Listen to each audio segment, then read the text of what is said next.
Samy manana ny ambarany ihany koa ireo olo-tsotra manoloana indrindra ireo mandrafitra ny governemanta vaovao.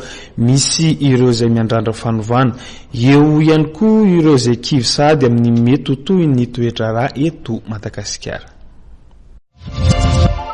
Hitondra vahaolana manoloana ny vidim-piainana tsy mitsaha miakatra ary hitsinjo marina ny tombontsoa iombonana. Io no anisany andrasan'ny olo-tsotra amin'ny governemanta vaovao. Miova ny fiainany rehetrarehetra malagasy mba tsy krizy ohatr'izao zao ne tena mba fitondrana madio tsy fitiavan-tena mba hitsinjon'ny olona fa tsy fitiavan-tena tombotsoany manokana zany fa ho an'ny daholo be mba afaka amin'izao ketra mahazo zao ny fitadiavam-bola tsy misy fitipinana misarotra. Taloha zany raha na 50 ianao milamina be, zao ianao 100 000 raha zara fa mihinana. Karaha manefa tsisy dia fampijaliana amin'ny vahoaka be da be mihitsy. Mijaly ny vahoaka zay tonga eo mba mahatsiarova tena hoe mijaly. Izay ihany ny atao lalana nefa ny ilikiliky. Tena me krizy zany zay fiainana zao tena sarotra be. Ohatrany tsisy lanja mihitsy ny vola. Fa tokony mba hiova zany. Mba tsaratsara zany mba ho tsara zany tsika amin'ny herintaona fa tsy ohatr'izao tsony. Amin'io fifidianana io mila vaovao zany tsika fa tsy ohatr'izao tsony.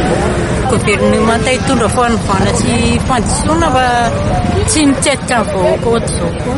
Misy kosa ireo olo-tsotra ny tsy manantena n'inon'inona amin'ny fisian'ny governemanta vaovao.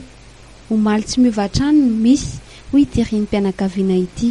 Le izy hoe fanovana dia tsy haiko hoe inona no ovana nefa ny eo ihany ny eo arak'le aniny na ny hevitra amin'ny aloha dia ny eo ihany eo ny hevitra ohatran'ilay teo aloha teo ihany ny zavatra mitondran'ny fiainam-pirenena eo amin'izao satria ny eo ihany eo na isolo izy na filoham-pirenena isolo ny eo ihany eo fantatro. Ny alongany ny hevitra manokana dia tokony miandry le mandat Olon le filoham-pirenena tsika satria fa quelques mois sisa dia ho tapitra izy nefa na soloy ovay nefa ovaina inona ry ity ovaina ho ratsy ve sa ovaina ho tsara dia mikorotana be le vahoaka madinika nefa le vahoaka madinika ihany no entindry zareo ekarana eo dia miatsisesa dia le tsika vahoaka madinika zany tsy misaina mihitsy ny hoe tsika nge no entin'ireo olona reo itadiavany toera ary foana no entin'ireo fitondra ambonimbon'ireo vahoaka foana fa misy tsy mifanaraka kely ny saina izy menakavy dia andao hoe